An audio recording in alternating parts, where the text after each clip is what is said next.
get in this speech some good thought in talking about water everywhere. So we live in California. Water is something that isn't always prevalent. So when we talk about water, obviously here in the mountains in Tuolumne County, we don't really have a problem with water.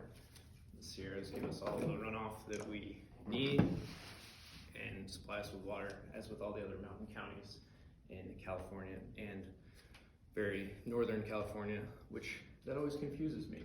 Northern California starts basically above LA. There's a lot of Northern California. So when I think about water, think about how water works through the state, and really think about California as a whole. There's a few things that we think about in California. If you're not from here, you might think Hollywood, you might think Silicon Valley, you might even think agriculture. With agriculture, it's a big part of the economy in California. Since California is the third largest economy in the world, agriculture contributes $42.5 billion to California's economy with a $100 billion impact on the state. So it's pretty large. Yet the other thing that I think of when I think California, having not been from here, is I think environmental policies.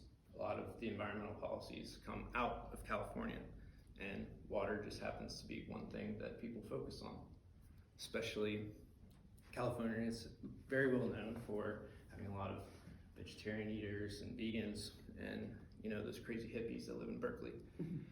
So when we think of water, a lot of it, when you talk about food and agriculture, you always think about cows, right? That's always what gets brought up, is in burgers. How much water does it take to create a burger, pound burger? That's a big burger, but a pound of meat, a pound of beef, how much water does it take? It takes 1,800 gallons of water to create a pound of beef. It takes 576 gallons to create a pound of pork. Okay. But California is not really known for its feedlots. So all those cows are in North Texas, Oklahoma, Colorado, and in those places water can be a problem, and it is for some of them. So okay, we think about food and water, but I always keep coming back to agriculture and location. It's like that old adage in real estate, location, location, location. Location matters. So when we talk about location, if you're not from California or haven't driven through it, you maybe just landed in LAX and went to the game and flew out, or the convention center. Same with San Francisco. You maybe went and saw the Golden Gate, but didn't go anywhere else. There's a lot in California. It's the most populous state in the country, and it's pretty big. So with California, when you drive through the center of it, you have what's basically a big desert. There's not much between it except for orchards. Now when you talk about water usage, and for all the lovely vegetarians that we have in California, how much water does it take to grow an almond? Or a pound of almonds, so that we can do pound to pound. 1,900 gallons. So it takes 100 gallons more water to grow a pound of almonds than it does a pound of beef, which is not what we typically think about. It's pretty shocking. So when we look at this water usage and where it is, right, it's in the valley of California, which is sinking. But all that water comes from the mountains. It comes from here in Tuolumne County, or go up, it's from Shasta and the other mountain regions of California. So when you look at water, location matters. As you go through the state, where you are matters. And when you look at California, there's 3 big population centers. Los Angeles at 4 million, the Bay Area at 7.1 million. You encompass the whole Bay, not just San Francisco. When you look at San Francisco, it's like 800,000, so you can encompass the whole Bay, 7.1 million. And San Diego is 1.5 million people.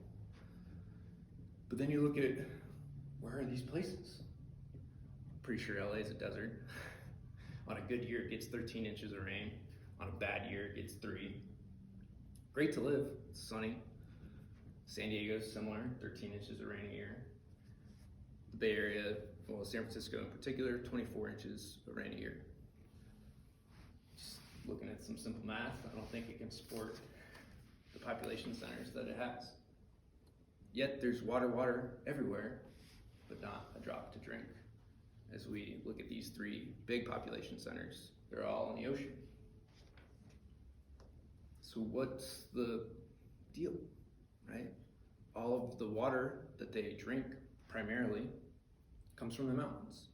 So they ship it from the Sierras, clear across the state through open air aqueducts. If you've driven across California, you've probably noticed these big ditches. And up here, they're great to run on. They're the flattest trails in our county. So when you go through the state, you see these big open air aqueducts. So you lose a lot through evaporation.